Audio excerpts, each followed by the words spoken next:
Yeah, I'm back. I don't know what's going on there, but there you go. I'm still here. If someone can please post the link, that would be awesome. Post the link, and we'll keep going here. We're not stopping anytime soon. We are not stopping anytime soon. My goodness, these, between my phone overheating sometimes, my goodness, everything is, yeah, there we go. Alrighty. All right, folks, so glad to be here with all of you. Hit the like button, hit the subscribe button, hit the notifications bell. Please post the link in the old chat so we can get everyone back here. I'm not going anywhere. I keep going. So happy afternoon to everybody. Welcome back. I keep going. Someone post the link in the old stream. So anyway, I was talking at the time that we got interrupted. I was talking about COINTELPRO. I was talking about how the father of conservative commentator Ann Coulter is Jack Coulter, who was the head of the FBI's anti-communism division, right? Jack Coulter had been a big key player in the COINTELPRO work of J. Edgar Hoover and the FBI. During the 1960s, they went after peace marchers, they went after demonstrators and leftists. And Jack Coulter, Ann Coulter's father, was a big part of that. And furthermore, Jack Coulter's career at the FBI went up into the 1980s. And in the 1980s, he worked against the copper miners' unions of Arizona, and he tried to suppress copper miners who were organizing a union and trying to organize unions in Arizona. He worked against them, and he worked in the private sector doing anti-union activity. There's actually an interview with him you can read where he brags about union busting and working against labor unions among copper miners in Arizona. Not a nice fellow. But in everything you look at about Jack Coulter, everything about Jack Coulter is this was a man who just seethed with hatred for communists, just seethed with hatred for leftists and such.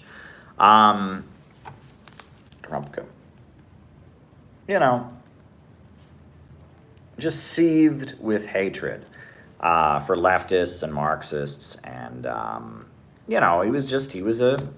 he was a right-wing anti-communist Cold War conservative. And actually, there's a video that Ann Coulter made where she does what she rarely does and talks biographically. She tells the story of when she was in kindergarten. One of her teachers wore a peace button, a button with a peace sign on it, and how little child Ann Coulter saw that her teacher was wearing this evil communist symbol, God forbid, one wore. And so little girl Ann Coulter raised her hand and confronted the teacher about wearing this evil peace sign. And she brags about this and how this is just a family anecdote they always told, and I'm sure her father was just so proud of her for doing this. But this actually brings us to the point I'm trying to make, okay? Because Ann Coulter is very much a Freudian case study. Sigmund Freud would love Ann Coulter, right? Sigmund Freud would have a field day with Ann Coulter because a lot of Sigmund Freud's work, look, Sigmund Freud is not scientific, right? Sigmund Freud is not scientific. There is not a single experiment, right? Psychoanalysis, as insightful as it might be, it ain't science, right? Science involves experiments and results and all of that. Psychoanalysis, Freudian psychoanalysis, does not have that. So you can't call it science. You can call it insightful, you can call it useful, you can call it interesting. There's many different interpretations of Freudian psychoanalysis. Many different interpretations. The psychoanalysts, they don't like each other. There's many different institutes. They fight with each other and what's really psychoanalysis and what isn't. Psychoanalysis is it's one of these little worlds, right? We Marxists, we like to talk about our little world of, what's the Communist Party and how is it different than the Revolutionary Communist Party and the Socialist Workers' Party and the ISO and the QWH and the XYZ. Psychoanalysis is one of those worlds, right? And there are different institutions. There's the William Alanson White Institute, and there's the Manhattan Psychoanalytic Institute. And here in New York City, the psychoanalysts are just as divided. And there's hypnotherapists, hypno-psychoanalysts, and psychoanalysis is one of these areas where there's a huge amount there. And I would maintain, as much as those folks would get angry with me, I'd maintain that psychoanalysis is not scientific, because in order to have science, you have to have experiments. You have to have experiments. There have to be experiments where you have a hypothesis and you test it. Psychoanalysis is not science. But the reason psychoanalysis made such a big wave back in Vienna in the early 1900s was because it was full of insights, right? Sigmund Freud, went around interviewing people and engaging with them. He basically invented talk therapy. And he discovered there were certain patterns that he noticed, certain tropes, right, that he discovered, right? That's certain things you see in relationships that happen over and over again. So he wrote about them. And everything that Freud said that was like a good breakthrough, we now consider to be common sense. And everything that he said that was absolutely nuts, we hold up and attribute to him and we laugh at him about. And that's really not fair. That's really not fair to Sigmund Freud, because yes, a lot of the stuff he said that was cockamamie, that was bull honky, is still written down, and we can still read it, and we can all laugh about it and go, ha, ha, ha, what a lunatic. And he loved to use cocaine, and there was a cult of personality, etc. So all the crazy Freudian stuff we can laugh at, but all the stuff that he came up with that is now considered to be common sense, we don't give him any credit for. We don't give him any credit for that. We say, well, duh. We assume that it's just common sense. But there's a lot of things that Freud was the first guy to do. The first guy to do that we don't give him credit for, and that's unfair, right? He's a mixed figure. He was a little bit of a predator. To some degree or other, it seems like he was taking advantage of people for money. He was a little bit, I don't want to get into specifics about his life, but look up his life.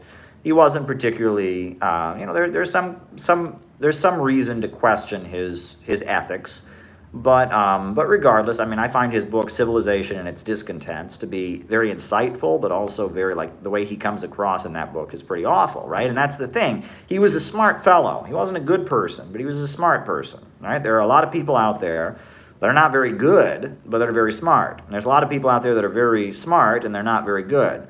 And then there are a lot of people out there that are very good, but they're not very smart. Smart and good don't go together, and that's a mistake that I think a lot of people make. A lot of people think people that are smart, well, they must be good because they're smart. No. And a lot of people think that people must be, if people are smart, they must be good. And it's like, no, it doesn't work that way. There's a lot of evil smart people. There's a lot of not so smart good people, right? There's a lot of very good, well-intentioned people who just, they're not very intelligent. And that's something to keep in mind, right? That morality and ethics don't necessarily go together. And Freud was a very intelligent man, a brilliant man, not a very moral man, not a very ethical man, but a very insightful man. And so back to Ann Coulter. So Ann Coulter, right, very much fits one of the tropes that Sigmund Freud described.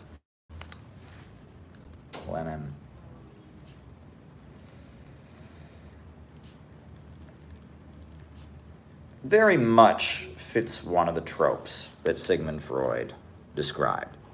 So Sigmund Freud, he noted, and he met many, many women who fit this trope. And it was this, that in a patriarchal society, fathers generally want to have sons. And that's true. In a patriarchal society, boys and men are favored over women.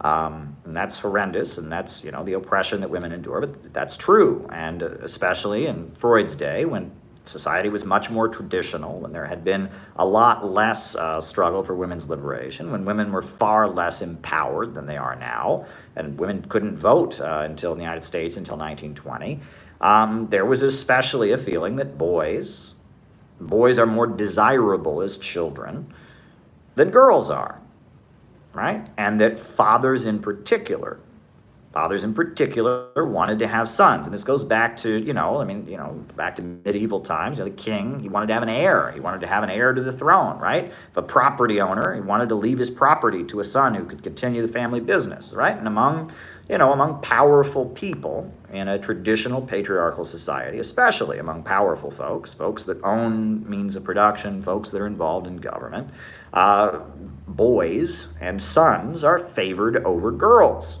right? And that this has a pretty awful effect on some women, right? Some women are particularly damaged by the fact that their father preferred a boy, and on some level rejected them.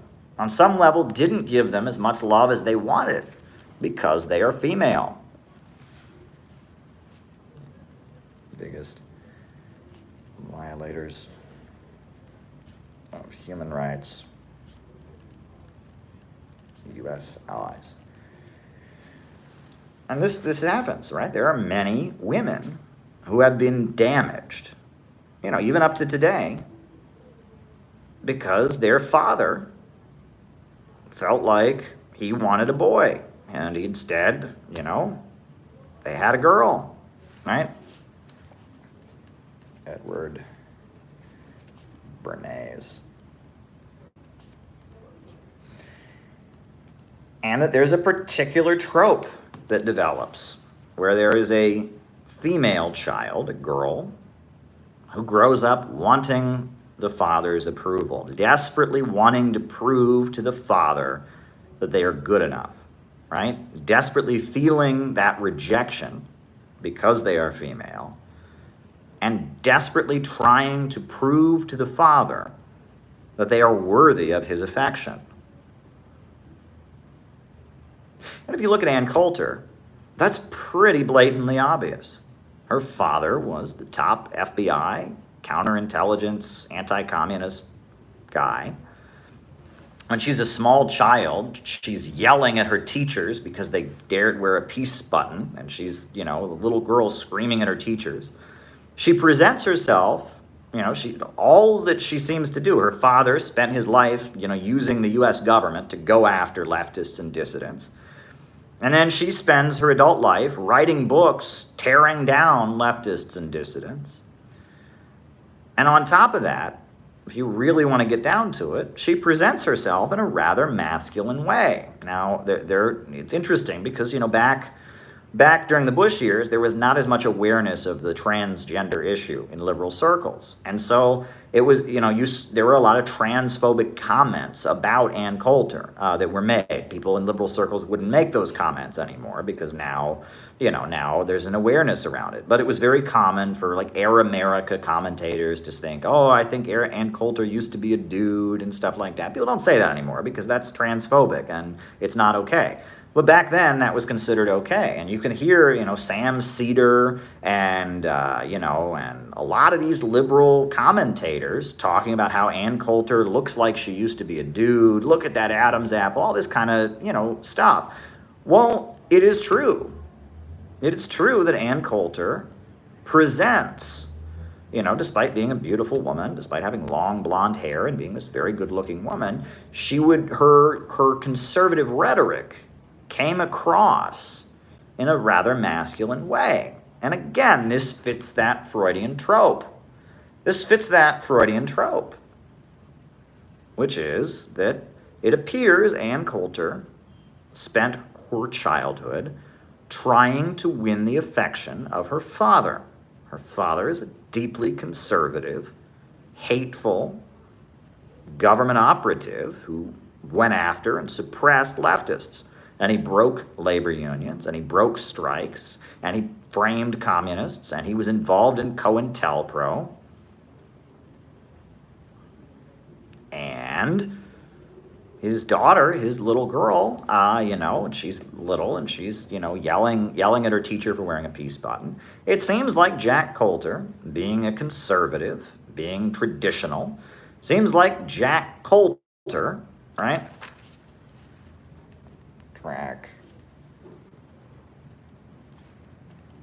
seems like Jack Coulter very much wanted a boy, right? Being an FBI guy, a guy who carried a gun around and a badge and, thought he was special and thought he could, bully and destroy the lives of communists and murder black revolutionary activists, and thought that, the dissidents in the United States, people who believe in communism, ought to be put in jail, and people in Arizona should have their unions broken. Sounds like he very much would have preferred to have a little boy, not a little girl. And you can bet that Ann Coulter picked up on that. Whether consciously or subconsciously, she picked up on that in her childhood. And she wanted that to be the case. And if you think about the more traditional family structure, nowadays families aren't like this, right? But you think about the more traditional 1950s family, right? You think about, the mother doesn't work, the father works, the father is the breadwinner of the household, the father comes from work, the whole family is excited for the father to come to work. The father is almost like the central figure of the family. There's almost a little, in the household among the wife and children, there's almost a little like cult of personality where they're worshiping the father figure. The father figure, his word is final. He's the leader of the household. You think about that setup, right? That traditional family structure where the father is the breadwinner, the father is the head. Coulter, this child, Ann Coulter, felt rejection from her father for not being a boy and longed for that affection. If you think about all of this, Ann Coulter makes perfect sense. Perfect sense. Ann Coulter fits that like a glove. Like a glove. She fits it like a glove. I mean, everything about Ann Coulter makes perfect sense. The masculine presentation of the politics, the obsession with tearing down liberals, the fact that she does very little to champion or explain conservative ideology. It's all just this obsession with leftists and liberals and how evil they are and why they must be destroyed. You read her book, Mugged. She goes into great detail. I never thought that I would read a book, a mainstream book, that would mention the October League. Did you know that? There is actually, in one of Ann Coulter's books, she mentions the October League. The October League was a Maoist communist group in the 1960s and 1970s in the United States. It was called the October League, or the CPML, the Communist Party Marxist-Leninist. Ann Coulter name drops the October League in one of her books and talks about its leader, Mike Klonsky. What? No other conservative. Go to CPAC and walk around with a microphone. Hey, have you ever heard of the October League? No. You ever heard of the October League? No. What is it? Is that a baseball team that plays only in October? I mean, no one has ever heard of the October League. But Ann Coulter has heard of the October League. Why do you think Ann Coulter has heard of the October League? Well, I would suspect that's because it was her father's job to know what the October League was. It was her father's job to know what the Workers' World Party was. It was her father's job to know what the Socialist Workers' Party was. It was her father's job to know what there you go.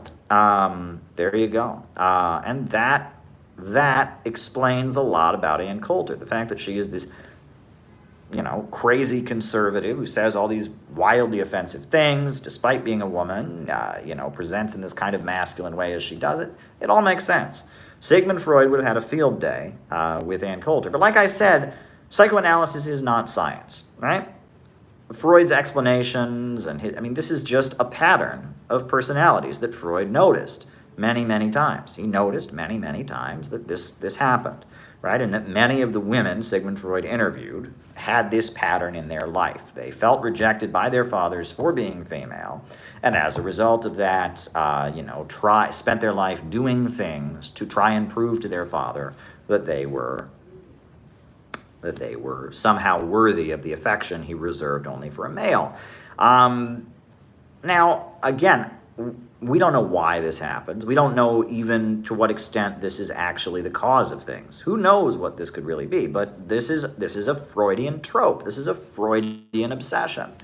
So, as a result, Ann Coulter can be understood in that context. And so I thought I might share that with you all. And that brings me to the final item I wanted to talk about in my opening remarks before we get to the Super Chat questions today. The final item I wanted to talk about was neoconservatism. What is neoconservatism? What is it? What is neoconservatism? If you listen to liberals, neoconservatism, especially the New York Times crowd and They think neoconservatism is a conspiracy theory. There's this cabal of people they call neocons, and they're part of the neocon network, and they're neocons, and they get together and they have neocon meetings where they make neocon strategy. This is ridiculous. All right, what is a neocon? What is a neoconservative? What is a neoconservative? What is it?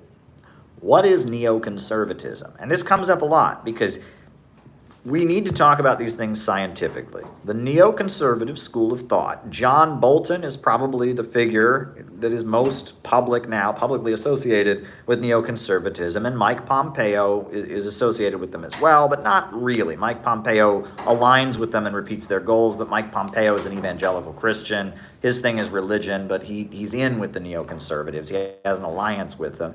Who are the neoconservatives? Who are the neoconservatives? Well, if you want to understand what neoconservatism is, you need to understand two intellectuals. Those two intellectuals are Irving Kristol and this guy, Leo Strauss. All right? And once you understand these two figures, neoconservative Leo Strauss, neoconservative Irving Kristol, then you can understand neoconservatism. Watched your old video earlier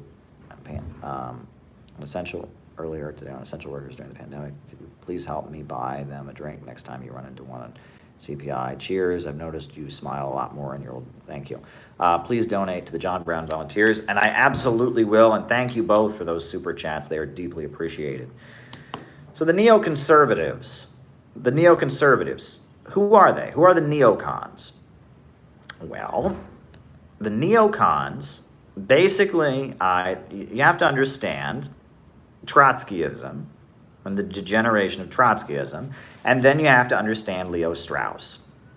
Okay, so Trotskyism, how do Trotskyites differ from social democrats? Let's differ.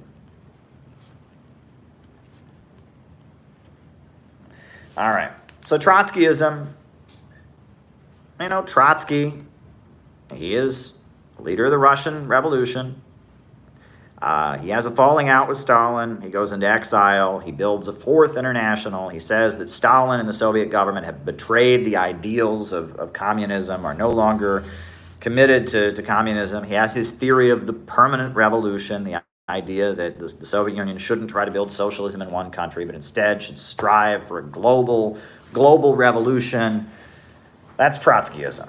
The theory of permanent revolution, this breakaway movement of anti-communists who invoke Lenin and the Russian Revolution, but say Stalin betrayed it, right? Revolution betrayed, the Fourth International, that's Trotskyism.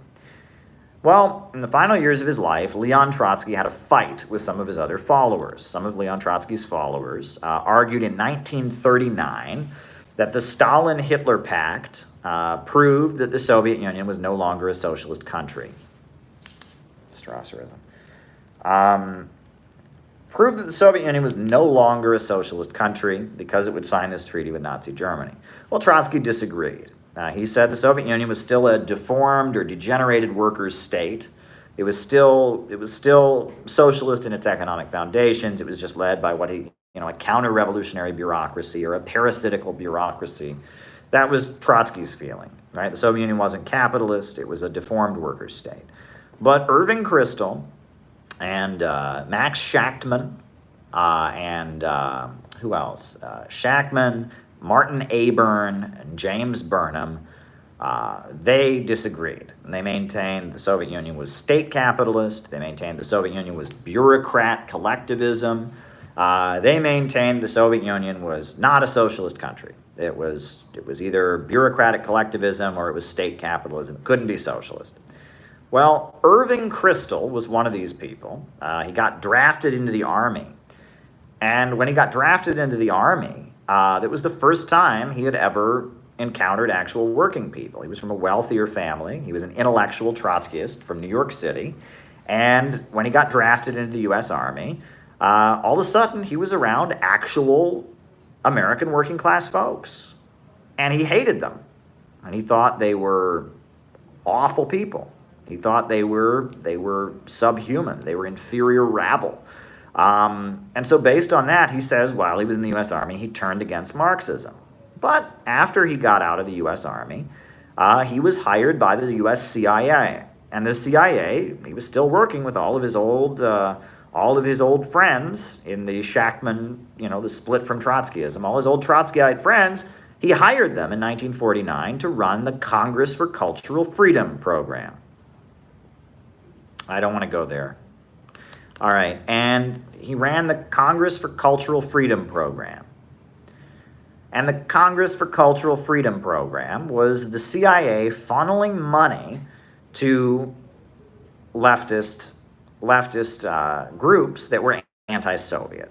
And so Irving Kristol, this Trotskyite, who apparently, according to his New York Times obituary, stopped being a Trotskyite in the U.S. Army because he hated U.S. workers so much, this Trotskyite, who I guess no longer believed in Trotskyism, started hiring a bunch of other Trotskyites and giving them CIA money to promote anti-Soviet thinking. And a lot of the big names in U.S. leftism started with the Congress for Cultural Freedom. Susan Sontag, Hannah Arendt, right? Mary McCarthy, right? A guy who was a big leader of the Democratic Socialists of America for a long time, Irving Howe, Theodore Adorno. These folks, with the Congress for Cultural Freedom program, they started getting CIA money to put out their anti-Soviet propaganda. Partisan Review magazine was a liberal left-wing magazine. Der Monat, that's where Theodore Adorno's writings, The Authoritarian Personality, and the Frankfurt School, that's where all of that was being published. You can Google all of this.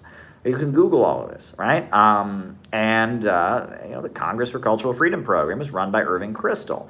Now, as the 60s developed, Irving Kristol became more conservative, right? And he started to work with Richard Nixon, and they reinvented American conservatism, right? And Irving Kristol and some others, they went from the Democratic Party camp into the Republican camp.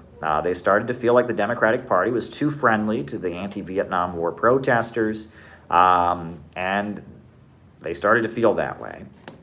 And many of the key figures who were part of the Congress for Cultural Freedom program, but also started moving into the Republican Party in the late 60s and early 70s, had studied philosophy at University of Chicago, or prior to that at New School University, and they had studied under this guy, Leo Strauss. Now, Leo Strauss, he was a college professor in Germany. He was a philosophy professor in Germany who was Jewish, and he worked with Carl Schmitt, who was the Nazi legal theoretician. However, he was Jewish, so when the Nazis came to power, he got the hell out of there, and he moved to the United States, and he continued teaching philosophy in the United States. And this is his book, Persecution and the Art of Writing. And the thesis of Leo Strauss is he argues that in the time of ancient Greece and in the time, of ancient Rome and up into the 1800s, that philosophers, the great philosophers, could not say what they actually believed, right? There was not freedom of speech. So that much of what is considered to be philosophy is written in code. It's written in coded language. That's what he argues, that a lot of philosophy is written in a coded language that only other philosophers and only the elite, only the well-educated can understand. There is philosophy for mass consumption, but between the lines, there are coded messages that are reserved for only the elite and that the philosopher puts in because he fears persecution, because these ideas would get him burned at the stake or punished because of his ideas. Right? That's the idea, right? Is that it's persecution and the art of writing. Who's more toxic, Wilson? More toxic, Reagan or Wilson? That's the idea. Persecution and the art of writing. Leo Strauss. Well, Leo Strauss, right? If you really understand the essence of his teaching, it's that he reverses what has been considered to be the basic understanding of both law and freedom throughout the history of civilization. Folks, on the walls of the U.S. Department of Justice, you will find the words, "Where law stops, tyranny begins." And what does that mean? What does that mean? Where law stops, tyranny begins. Well, it's pretty basic, right? Law exists to protect the weak from the strong, right? Imagine that outside of this building there was a little old elderly woman, and she was old and elderly, and she would be much weaker than me, a man. Imagine that I wanted to go up to this woman and punch her in the face and take her purse, right? Without the law, I could do that because I am stronger than her, right? She's old and frail, can't protect herself. I am a man in my 30s, and I work out, and she was out there. I, stronger than her, could punch her in the face and take her things. I can't do that because the law protects this woman, this elderly woman who's weaker than me, from me, right? I am stronger than her, and she is weaker than me. And we have laws so that guys like me can't go, that's the idea. Law protects the weak from the strong. And without law, you get the law of the jungle, right? The law of the jungle is might is right. Whoever has the most strength rules. And that is the understanding of law, that law exists to prevent the law of the jungle, to prevent the tyranny, right? Where law stops, tyranny begins. Tyranny, might is right. I have the gold, I have the guns, I have the strength, you do what I say. The law of the jungle.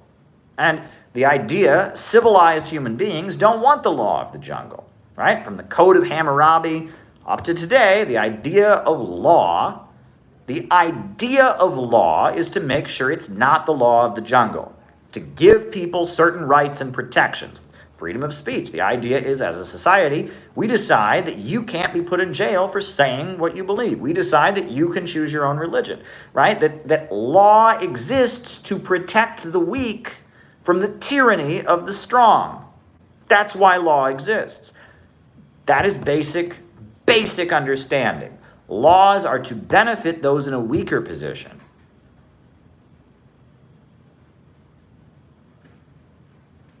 And to prevent the outright tyranny and ruthless oppression of those in a stronger position.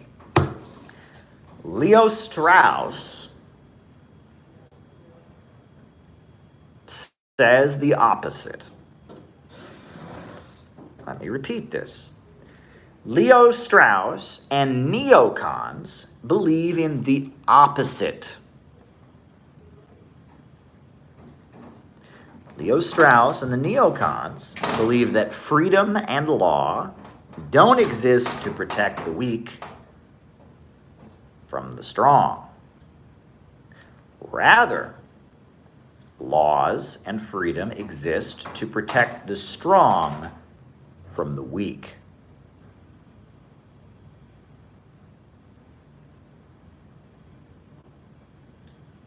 That is what neocons believe. They argue that the problem is that all the weak people get together and put unnecessary restraints on the strong. That's what they believe. That there are these great people out there, these philosopher kings, drawing from Plato. There are these philosopher kings, there are these entrepreneurs, there are these inventors, there are these the motor of the world. And they go out and they want to do great things, but all the inferior rabble get in their way.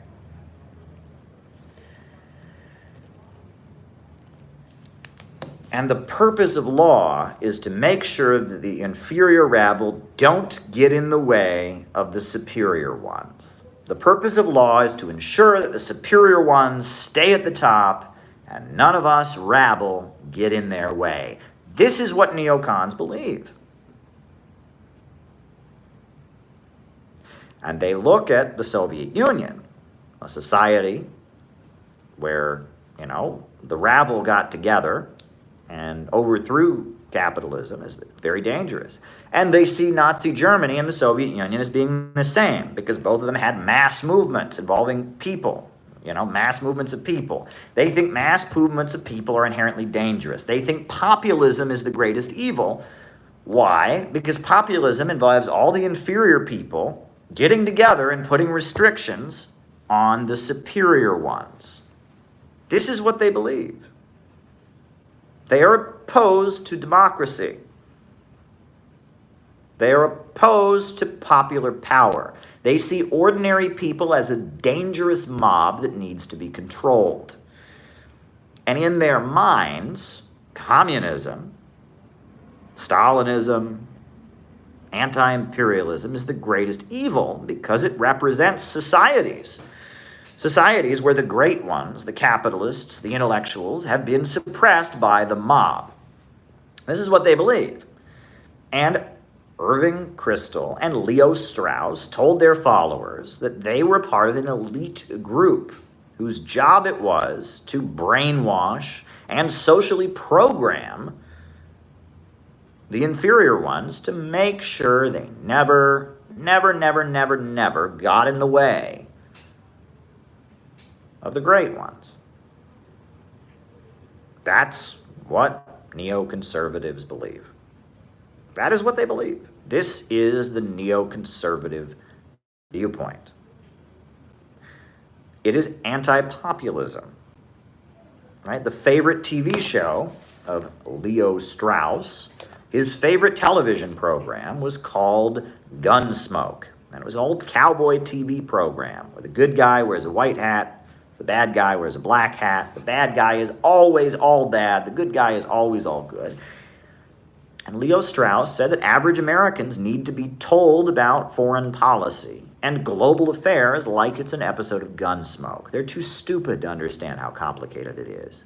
We need to basically brainwash the rabble with mass media so that there's no danger of them ever rising up and taking our freedom. There's this elite group of people, the philosopher kings, the superior ones, and it's their job to conspire to brainwash and manipulate the stupid inferior ones so they never get together and try to take their freedom away.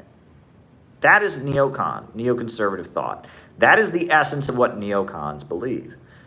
That's the essence of what they believe. That's what John Bolton believes. That's what Irving Kristol and Bill Kristol believe. And this is also what was driving the Congress for Cultural Freedom program. That's what was driving, that's the belief. That's what you get when you read Eichmann in Jerusalem by Hannah Arendt. That's what you get when you read Susan Sontag's essay, Friendly Fascism. The synthetic left and the neocons basically have the same worldview, which is the people are the enemy. Anti-populism. That whenever we, the useless eaters, the rabble, the inferior ones, whenever we get together and start demanding our rights, start demanding control of the economy, start demanding greater input in decision-making, whenever we do that, that must be opposed at all costs. That is what they believe, right? That's what they believe. That is very, very, very dangerous, and that is what we are up against. That's what we're up against. On the left, it's the synthetic left. On the right, it's the neocons and the libertarians. At the end of the day, they believe we are the enemy. We, the people, are the enemy. And that their job is to rule over us and make sure we don't assert our rights. And that's what you need to understand. And that's why I have a copy here of Leo Strauss's Persecution in the Art of Writing. You need to understand this. So there, on that note, folks, it's getting late. Names and locations. I'll call you out as I see you, and then we'll go through these super chats, and then we're done. So names and locations. Who is with us tonight? Names and locations. Who's here? Who's with us? Bendigo, Australia. David Fox is with us. Welcome, David. Brazil, Raphael. Wisconsin, Cleveland, Pirate Alex. Jenny Lynn in Cincinnati. Tamara and Cario in Brooklyn. Tennessee. Carl in Seattle, Nate in Chicago, Tamara, Carolyn, and Dario from Brooklyn, New York City, Heavy Dukes, Nassau County Char Char darling, shout out to you, Char Char. You are great. You are great, and don't let anybody tell you any different. Scotland, Los Angeles, Clydebank, Austin, Texas, Chicago, Tristan in Maryland, great fellow. Rees from Adelaide, Australia. David Fox is great, by the way. So many great Australians. What have I done to attract so many great Australians? I mean, what is it? I mean, is it something about my message that like just strikes a chord with the Australian spirit? You know, Helen Woolley and David Fox and Rees, and I mean, what is it? Wow. Melbourne in the house, Harry C. Smith, another Australian, Vinicius from Brazil, Kieran from San Diego, Martin in Ireland, JT24, Balthazar in Oakland, Chicago, Steve from Southwest Michigan, Arturo in Alaska, Tulare, California, Ash in Chicago, North Central West Virginia, Kanye from Wyoming, California, Bayonne, New Jersey, Traverse, Michigan, Mohsen from Iran, Patch, Florida, South Island, New Zealand, Canada, Cambridge, UK, don't skip me, I didn't fluffing fluff, Rocky from Reno, Julian, Boris in Asheville, North Carolina, Matt in Brisbane, Glasgow, Scotland, John White in Houston, wow, Sunshine Coast, Australia, Quinn in Florida, Detroit, in Eatonville, Washington, Detroit, Jeff in LA, Kendall in San Diego. All right, folks. All right, I'm going to start answering your super chats. Boom, boom, boom. Was the KMT fascist? No, the KMT was not fascist. The Kuomintang nationalist movement in China was very progressive, and Dr. Sun Yat-sen, the founder of the KMT, was a personal friend of Vladimir Lenin. And the KMT had three principles: independence, democracy, and the people's livelihood. And that third thing, people's livelihood, was widely interpreted to mean socialism. So the KMT were good folks. They were not fascists, I wouldn't say. However, they did turn against communism. After the death of Sun Yat-sen, they split, and Sun Chiang Kai-shek went on a killing spree against communists, and so the more revolutionary folks in the KMT went over to the communists. But even, the KMT movement was inherently progressive at the time it started, but sometimes things turn into their opposite, right? One must divide into two. That's a great example. Strategies for China used to fight opium. There's a great pamphlet. I don't endorse everything that this group does, but the RCP, the Revolutionary Communist Party, they published a great pamphlet called How the Chinese Communist Party Got Rid of Drugs, or How Mao Got Rid of Drugs, something like that. It was a great pamphlet. And they talked about how rehabilitation was used, and it's really, really good. It really gets into that in great detail. It quotes from magazine articles and a lot of good sources talking about how the anti-opium campaign that was waged in the 1950s by the Chinese Communist Party, why it was so successful, and how basically they approached drug users not as if they were bad people, but as if they were victims. They had been victimized by a system that uses drugs to control people. And there was, it's really important. You should check it out. All right. I would recommend that pamphlet from the RCP. All right, reading skills and tips. Well, the person was asking about how in U.S. schools they don't teach reading very effectively, and that is absolutely true. They don't. They don't teach reading effectively, and it's a problem. It's a big problem that they don't teach effective reading skills in U.S. schools. And I would argue that it shows that we need, more than anything, we need to do it all. We need to learn on our own. I didn't learn to read in public schools. My parents taught me how to read. They were trying to teach me how to read in public schools, and it wasn't working. My parents taught me how to read. They tried to use the school method to teach me how to read, but it wasn't working. So my parents actually are the ones who taught me how to read, and it's kind of a tragedy, right? Imagine I hadn't had parents who were skilled enough to teach me how to read. It's a tragedy. A lot of people in U.S. society, not most, but a large number of people in U.S. society are what they call functionally illiterate, meaning that they can read street signs, they can read, their computer screen and social media, but give them a book and they look the other way, and it's really a tragedy. It's really a tragedy. With me, I enjoy reading, right? And my mother was a librarian. I read, there were books in the household when I grew up, but I don't know where to begin. I don't know where to begin in teaching people how to be better readers, you know what I mean? And that's why I think it's important that we do videos, right? And give speeches and stuff that, we shouldn't assume that everyone is literate. And that's one thing I've had to learn the hard way. Some people just don't read books, and that's okay. right? And I wish it could change, but that's not always the case. So there you go.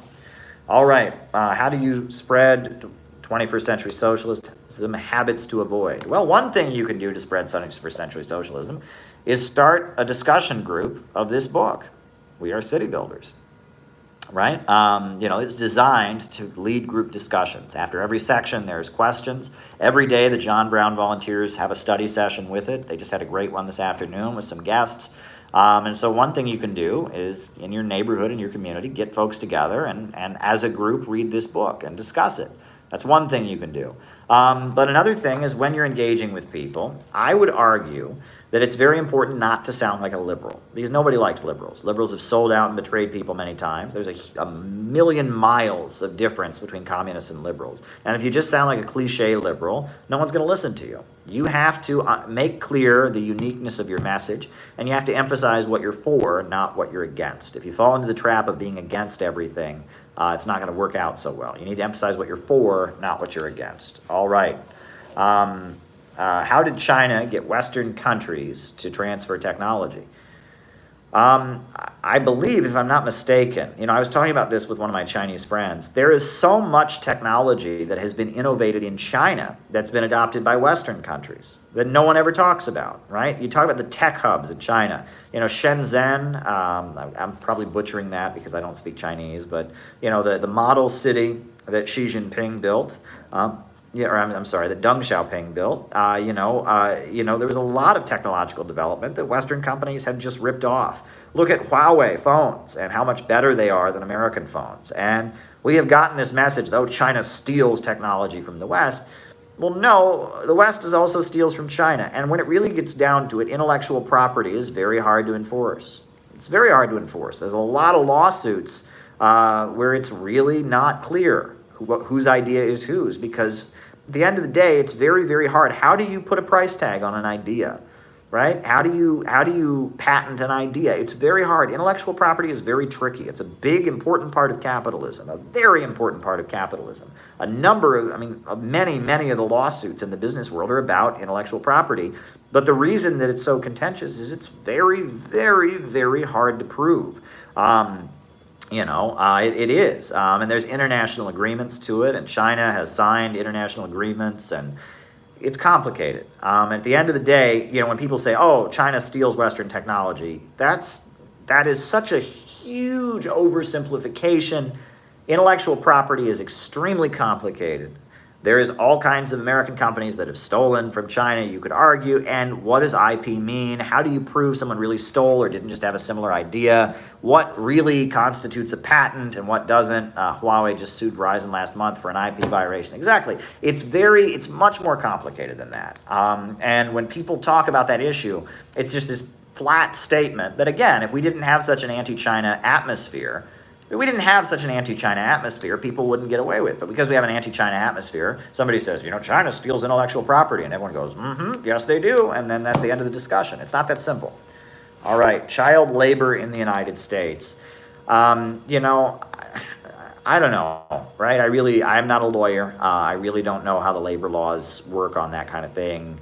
There's a lot of parents who have their kids go out and work to bring in money for the family, and I have no idea, honestly. I just have absolutely no idea about that, when I was a kid, I cleaned the house, I would vacuum, I would clean the bathrooms, I did chores around the household. I think that's part of being a good parent. I think if I were a parent, even if I was wealthy and could afford someone to clean the house, I would still want my kids to do household chores so they could learn about contributing to the household. I think that's very important. But it's a little bit different, like if there's a family restaurant and your son or daughter is being a waiter there for free.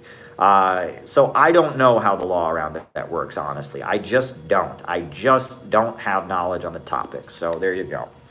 All right, my favorite movies. One of my all-time favorite movies is by, it's called The Majestic. And it came out, I think, in the year 2001.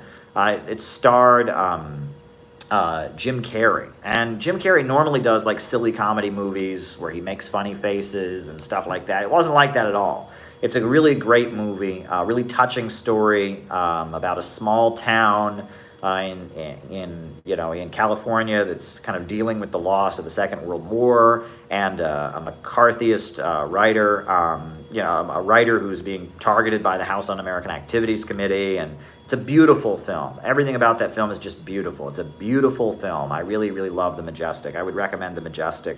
Great movie.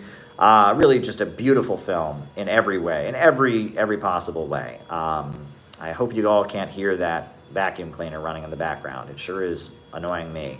But there you go. Nothing I can do about it.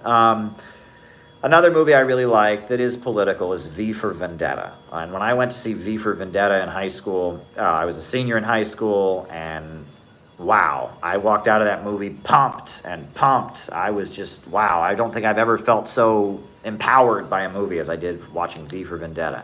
West copies tech from China, it's sharing and caring. When China copies from the West, it's, yeah, exactly, fluffing fluff. You got it exactly. You hit the nail on the head. Another movie that I've really liked over the years, damn, that is annoying. I don't know what they're doing out there, but it's really annoying. Another movie that I've really enjoyed over the years, would be, what else did I really enjoy? What are some other favorite movies of mine? I enjoy Jean-Luc Godard on his film Tout va bien. Stars Jane Fonda. It's about workers occupying their factory. There's a good movie called Burn, Marlon Brando. That's a pretty good movie. It's a leftist movie, and I would like it. Sometimes you can like movies, but not for political reasons, right? You can just enjoy a good movie. I will tell you, I absolutely love the horror films made by Hammer Film Productions. Hammer Films, which is a small British film studio. In the 1950s, 60s, and 70s, they made so many Draculas, so many Frankensteins. They were great. They were really amazing films. And it was a small studio. They were low-budget movies. They would star Christopher Lee and Peter Cushing. I could watch those movies over and over and over again. They're really great. They're really, really great. It's just something about them. They're these British horror films that are low budget. It's like gothic kind of horror films, and it's really amazing. I really love the Hammer films. The Curse of Frankenstein, The Horror of Dracula. Dracula has risen from the grave. Frankenstein must be destroyed. That is a masterpiece. If you ever see the movie Frankenstein Must Be Destroyed, that is a masterpiece. It's just a masterpiece. 1969, amazing horror film. Just really a masterpiece. Oh, people in the chat are mentioning the movie They Live, starring Roddy Piper. That's an amazing movie as well. I would recommend that. And it's definitely a Marxist film. All right, somebody mentioned the rotten quesadilla guy. I'm only going to touch on this for one reason. I'm just going to say this. This is all I'm going to say about it, right? I didn't mention that guy in the BreadTube book because he's not worth mentioning. He has never said anything of substance, ever, okay? And the same with Surfing USA. He's never said anything of substance. I wouldn't have anything to write about them. They're not interesting. And what they do, what Surfing USA and Bad Empanada do, anybody could do, right? You play a video of somebody else, and then you laugh about it. I could do that with anything. It's the easiest thing in the world. You could put on, we could put on, Abraham Lincoln, and I could play it, and I could go, that's not an argument. That's not an argument, right? It's not an argument, all right? I mean, we could get on there. We could show like the films. The films. We could play the music of Beethoven, and we could have like I could sit there and go And they don't say anything of substance, right? All they do, they insult people's appearance. They insult people's clothing. They insult people's character, and they just sit there and they play other people's stuff and go Right? I've done polemics before. I've responded to PragerU, but I make political points. These people don't make political points. They're buffoons, so they're not worth our time. They're not worth our time, right? You could literally, the videos that they've done to attack me, they either just straight up lie and say I'm saying something I didn't say, or they just sit there and insult the way I look, or insult the way I talk, or insult people who work with me, or insult... It's not worth our time, right? I mean, again, if I'm going to respond to somebody, right, I'm going to respond, number one, to what they actually said. number one, and I'm going to actually have a real critique. These people, they take things out of context and lie. They say I don't support Chelsea Manning. They say my book doesn't have citations in it. They're just liars, right? They lie, and then on top of that, they don't have any substance. I mean, they're talking about how people look. Look at him, his face is stupid. Well, if you're on here because you like my face, I'm sorry to disappoint you, but you're on the wrong chat. I'm not here to talk about my face. These people are not worth your time. It's juvenile, it's childish, and we can do better than that, and I hold myself to much higher standards than these people do. I really do, and you should too.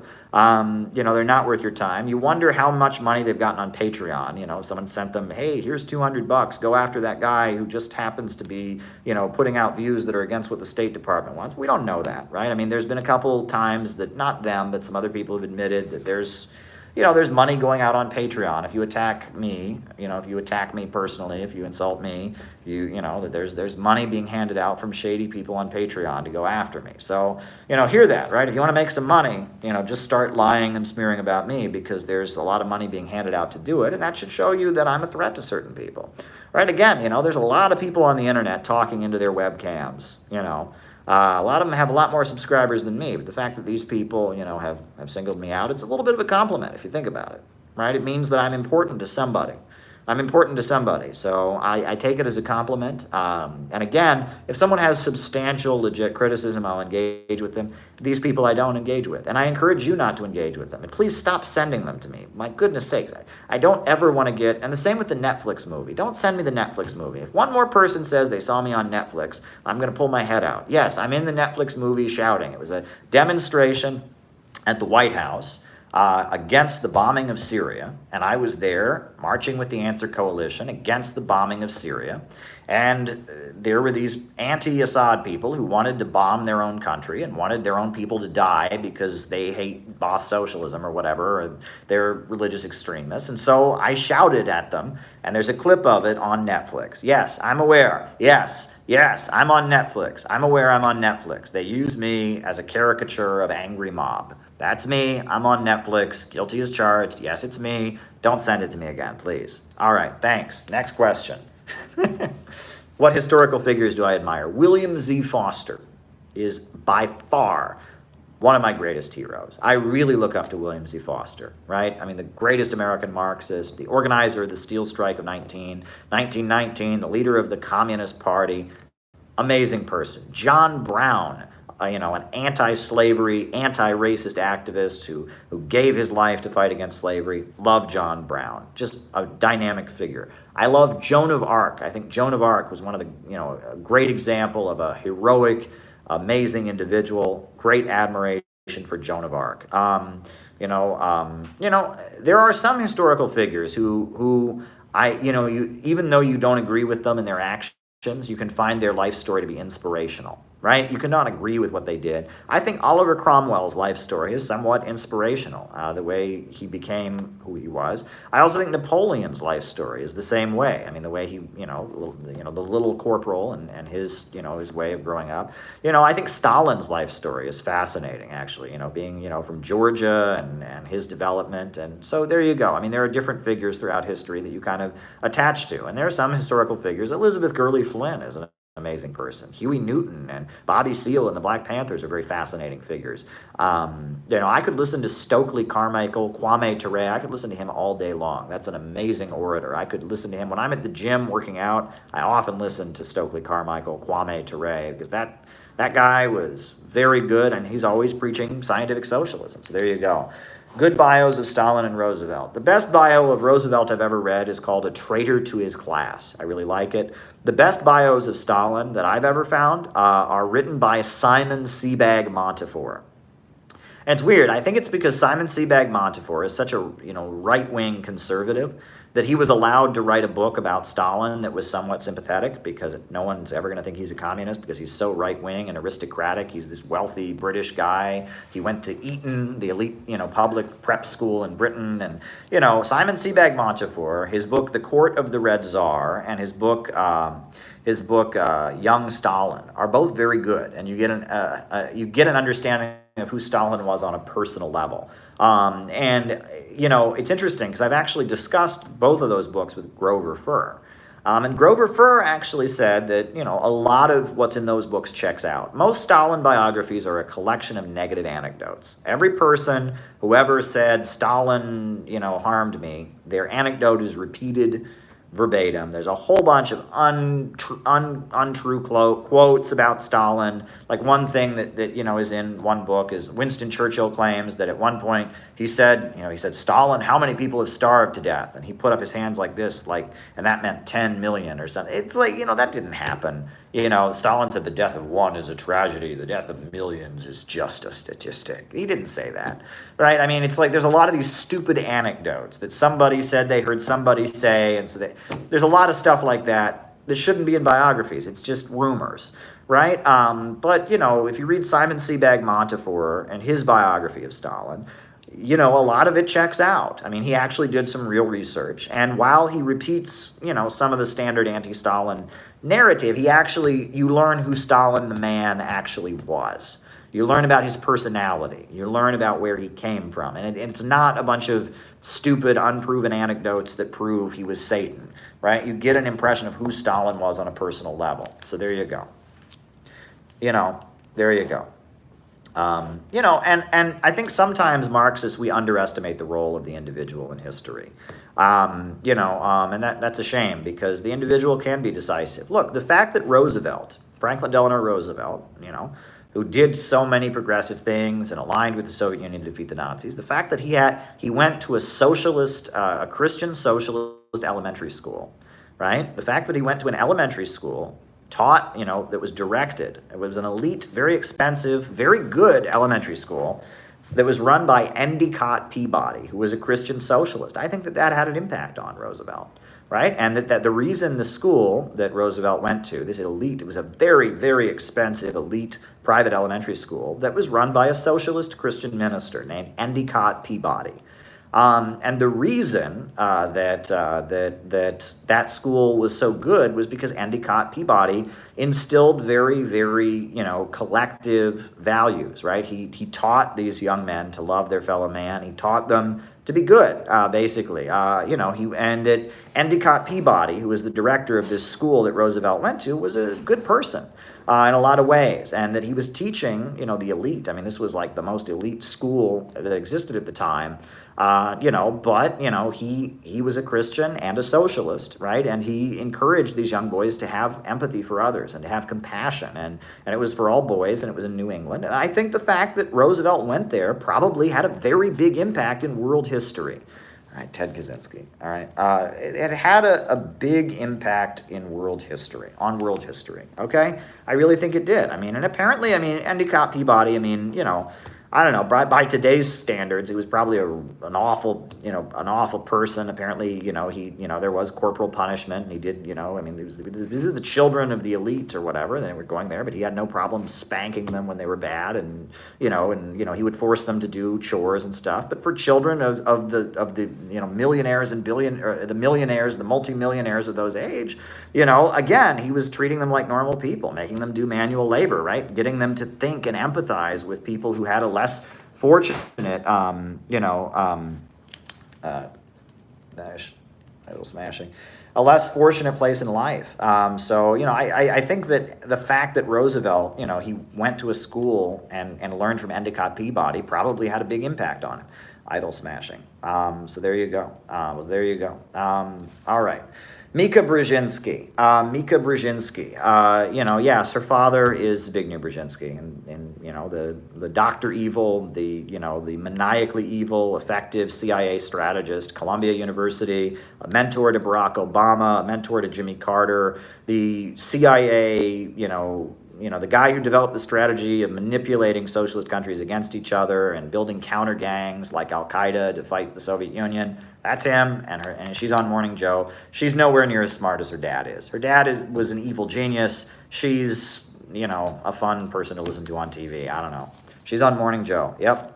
All right. Was Trump an effective labor leader? Well, he's not doing a very good job now. But when he started out, Richard Trumka, the head of the AFL-CIO, he started out as the leader of the miners' union. And he actually did something in the 80s to support the miners' union that was brilliant. And he set up Camp Solidarity. And basically they had activists from all over the country going to West Virginia to support striking coal miners. And that was brilliant. That was very, very brilliant. That was a brilliant move. And it's that kind of thing. When labor unions build a bond with the rest of the community, when they become fighters for the entire class, not just for their specific workplace, that's when labor unions are effective. So, if you look at Camp Solidarity and what Richard Trumka did in the 80s, that was a very effective thing. Also, I will say that, I didn't vote for Barack Obama. I voted for Cynthia McKinney of the Green Party in 2008. But at the same time, and I voted not for the Democrats. I voted for a third party again in 2012. So I didn't vote for Obama. But during the 2008 election, when Richard Trumka was the leader of the AFL-CIO, he gave a very powerful speech against racism. And, it was beautiful. The speech, look up the speech he gave. And the speech was basically that a number of white working class people like him from Appalachia were not going to vote for Obama because Obama was black. And he gave this beautiful, eloquent speech about how racism has always hurt the working class. And that's a contribution. We know about the labor bureaucracy. I'm almost going to start crying now, but I remember hearing that speech and being deeply moved by it. He was telling a group of low-income white workers that this racism stuff, this blaming black people for all your problems, thinking that black people, supporting the police state, it was beautiful. It was absolutely beautiful. So, despite the fact that overall his leadership of the AFL-CIO was pretty negative, pro-imperialist, pro-war, lining people up behind the Democratic Party, Camp Solidarity, good, and even that speech, the message of the speech was vote for Barack Obama. Well, I didn't vote for Obama. Obama was pretty bad, but telling white workers, low-income white workers from the Midwest and Appalachia why they had to get rid of racism, beautiful. It was one of the most beautiful anti-racist speeches I've ever heard. So Richard Trumka, again, it's mixed. It's mixed. I would say his overall role was negative, right? And he played a negative role overall. He was a part of what's holding back the labor movement, but he did Camp Solidarity, and that was good. And he gave an anti-racist speech, and that was good. And again, it's like Napoleon. It's like Oliver Cromwell. These people play mixed roles, okay? There's some good, there's some bad. Stop viewing history in terms of good guys and bad guys. That's not how we assess things, right? There is no human being who is all good or all bad, okay? History doesn't work that way. People are a product of their environment. People maneuver within existing power structures, so it's much more complicated than that. But, I can praise some good things about Trumka and oppose some things about him also. All right, Lenin's definition of state capitalism. I think you're referring to the fact that Lenin at one point, in early 1921 or something, he said they were basically experimenting with state capitalism or something like that. And I think at one point he said they weren't even state capitalist. He did refer to the Soviet Union as state capitalist in the early 20s. And he also said that at another point he said we're not even state capitalist, but that would be better than what we have. And Lenin was emphasizing this same point. You can't build socialism in poverty. You can't build socialism in poverty. That was the point. And that the new economic policy, the Soviet Union did bring in a lot of market mechanisms to just try and raise the productive forces, right? And that war communism. All right, quickly, because I can't be on here forever. Let's go over it real quick. First, after the Bolsheviks came to power, immediately you had the Russian Civil War. 15 countries invade them. So they first implemented war communism. They nationalized everything. And it was like a military economy, military first, like Songun in North Korea. Military, they nationalized everything for the military to defeat the invaders. After the Civil War, they then enacted the new economic policy, the NEP or the NEP.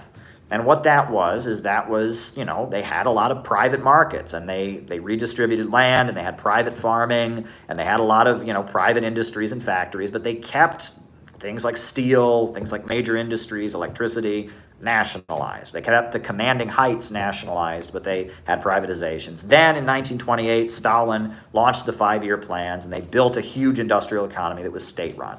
Okay, so Lenin, when he's making the case for the new economic policy, he says basically right now we have state capitalism, and then later he says we don't even have state capitalism. That's not, and even state capitalism would be better than what we have now. We're too poor to actually talk about communism. And Lenin says that communism is Soviet power, that's popular power, assemblies, community organizations, plus electrification. When the community as a whole controls the industries, controls electricity, popular power, Soviet power, plus electrification, that's communism. That's what Lenin said. So there you go. All righty. All right. Biggest violators of human rights are U.S. allies. Absolutely. Saudi Arabia, Colombia, right? Chile. Go down the line. Many authoritarian, brutal regimes aligned with the United States that disappear leftists and activists all the time. But you'll notice that all these, professional human rights bodies, so there you go. Edward Bernays working against U.S. socialists. Well, he worked to sell war. Edward Bernays, I believe, was the nephew of Sigmund Freud. He's the father of modern public relations in the United States. He died in 1995. And Edward Bernays, very much, he promoted war. And he sold the U.S. coup in Guatemala for United Fruit Company, father of public relations, and a propagandist for the Pentagon and for war. And U.S. socialists were opposing wars, and he was promoting them. So there you go. How do you track the progress of the Belt and Road Initiative? Well, look at the countries that have had infrastructure built by the Belt and Road Initiative and see their economic growth and raising people out of poverty, etc. GDP is not enough. You have to measure societal health, living standards, etc. Life expectancy, infant mortality rates, literacy. So there you go. How do Trots differ from social democrats? Well, social democrats believe that you can just gradually move towards socialism one step at a time. Trotskyists maintain that they are communists, that they are adherents of Marx and Lenin, and they want to have a vanguard party of a new type that eventually takes control of the state. Social democracy is a watered down, pro-imperialist, non-revolutionary interpretation of Marxism. Trotskyists claim to be carrying out the tradition of the Russian Revolution, but at the same time, they oppose all existing socialism. So Trotskyism is different in that sense. I would argue that in a lot of ways, Trotskyism is really just left-wing social democracy, right? And his whole life, Trotsky didn't want to form a party of a new type with Lenin. He wanted to stay with the Mensheviks, but form the August Bloc, like the more radical faction of the Mensheviks. Nowadays, Trotskyists in Britain, they don't want to break with the Labour Party and form their own party. They want to be in the Labour Party, but have their more radical, militant tendency within the Labour Party, right? And then in a lot of ways, Trotskyism is a more radical version of social democracy. It's pro-imperialist. It opposes the socialist countries. It wants to operate within social democratic parties. So in a lot of ways, Trotskyism is, left-wing social democracy, but it has a different ideological orientation. Social democrats generally say the Russian Revolution was evil, Stalin was an authoritarian, or, Lenin was evil, Bolshevism is no good. Well, Trotskyists, they say they are the inheritors of Lenin, etc. All right, Strausserism. Now, Strausser was a Nazi. He was one of the founders of the Nazi Party. He had a falling out with Hitler. As Hitler, gradually watered down the socialism part of National Socialism, and the populism became less and less. And Nazism basically, it was an authoritarian state to prop up German capitalism. Gregor Strasser was executed on the Night of the Long Knives. His brother Otto Strasser his brother Otto Strasser went to, where did he go? He went to Britain and was doing broadcasts from exile, claiming he was the true Nazi and Hitler was the sellout. Basically, Otto Strasser was the Nazi Trotsky, which I think is kind of funny, but, nobody takes his ideas seriously these days. No one agrees with him, and he was a raving anti-Semite. He murdered many, many communists. Amid Nazi anti-Semitism and amid Nazi, anti-communism and such, he believed in he wanted, more state control of industries and things like that. Like I said, it was a faction of Nazism that was slightly more economically populist, okay? And that's all it is. I mean, that's really all it is. I know Nazis, when they don't like other Nazi parties, they'll accuse them of being a Strasserist. It's like a slur that neo-Nazis use for each other. And that now on the internet, it's a slur used by leftists. If they think that you're not really a communist, you're a Nazi pretending to be a communist, that means you're a Strasserist. So it's dumb. It's dumb. So again, there's a whole video. Flame of Liberation blog actually cut a whole video of me explaining all of this in much greater depth. So go check out the video on Flame of Liberation where I talk about this. All right. Who was more toxic, Reagan or Wilson? I would argue Wilson was more toxic because Wilson built a mass fascist movement called the Ku Klux Klan. The Ku Klux Klan had dissolved, it had been outlawed or whatever. Woodrow Wilson, he screened at the White House the movie Birth of a Nation. There were quotes from him in the movie Birth of a Nation. And in order to support the Democratic Party, he built a mass fascist organization called the Ku Klux Klan to back him up. Reagan, on the other hand, Reagan, he was right-wing, he was a neocon.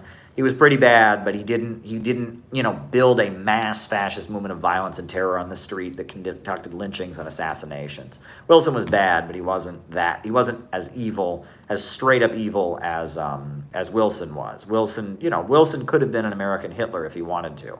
And during World War I, the USA became like a dictatorship. I mean, you could not oppose World War I, or you went to jail. There was a farmer. There's a story of a farmer, like some police officer, his car broke down. And so he went to a farmhouse to get help, and while the farmer at the farmhouse was helping him, the farmer said he didn't support World War I. And so then after that, the farmer went to jail for opposing World War I in his own home. That's how authoritarian the USA was under Woodrow Wilson during World War I. They had patrols of people who went around patrolling the streets, looking for seditious orators and arresting them. You read about what the USA was like during World War I. It was very much a fascist state, if there ever was such a thing. And before World War I, Woodrow Wilson built the Ku Klux Klan to be like his brown shirts, his street thugs. And millions of people joined the Klan and murdered black people and persecuted Roman Catholics. And it was pretty awful. And then when World War I broke out, the USA became like a military dictatorship. Woodrow Wilson was pretty awful. After World War I, Woodrow Wilson, his Department of Justice... they launched the Palmer raids where they deported all kinds of communists. So there you go. Wrote it down. Next question. All right. Trotskyite to neocon pipeline. It was 1939, right? In 1939, the Soviet Union signed a pact with Nazi Germany. As a result of that, there was a group of Trotskyites in New York City they called the New York Intellectuals.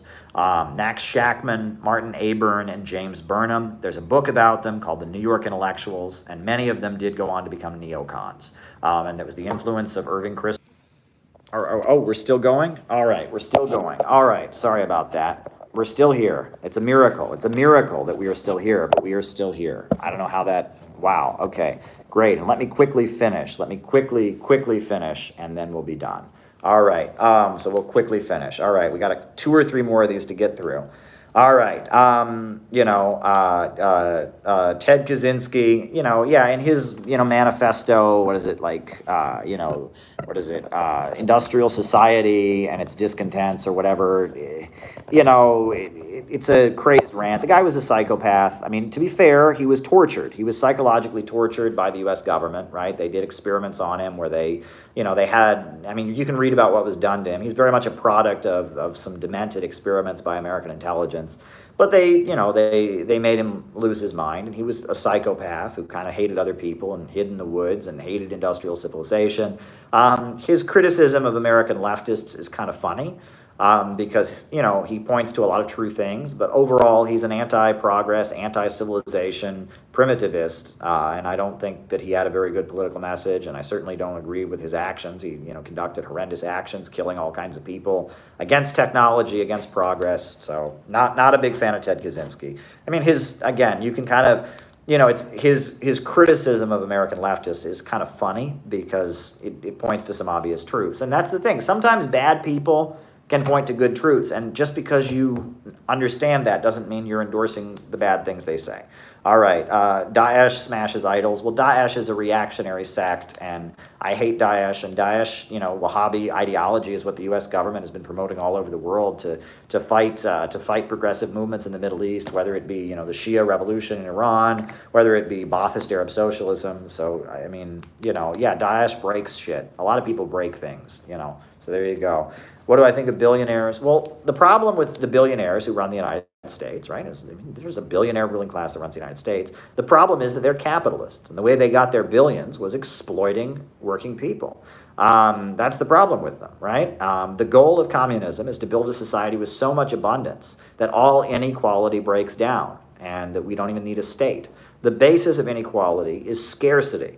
And the road to eradicating inequality is material abundance. And with socialist production organized without the irrationality and the artificial restraints of profit, we can get a society with vast material abundance, right? So if we go around saying abolish billionaires, that makes it sound like we don't want abundance. We want to stop wealth at a certain level. And that's why I oppose the term. And I understand scientific Marxism, right? That you can't have communism until we have a far, far higher level of abundance. We have to have a post-scarcity society in order to break down the need for the state and for class structures. So if we go around saying abolish billionaires, that doesn't get to the essence of the problem. The problem with the billionaire ruling class of the United States is that they operate the means of production. They own means of production and use it to exploit the labor of workers. That's the problem. There you go. All right. And this concludes it. A new upsurge in the struggle against U.S. imperialism is now emerging throughout the world. Ever since World War II, U.S. imperialism and its followers have continuously launched wars of aggression. But the people of various countries have been continuously waging revolutionary wars to defeat their aggression.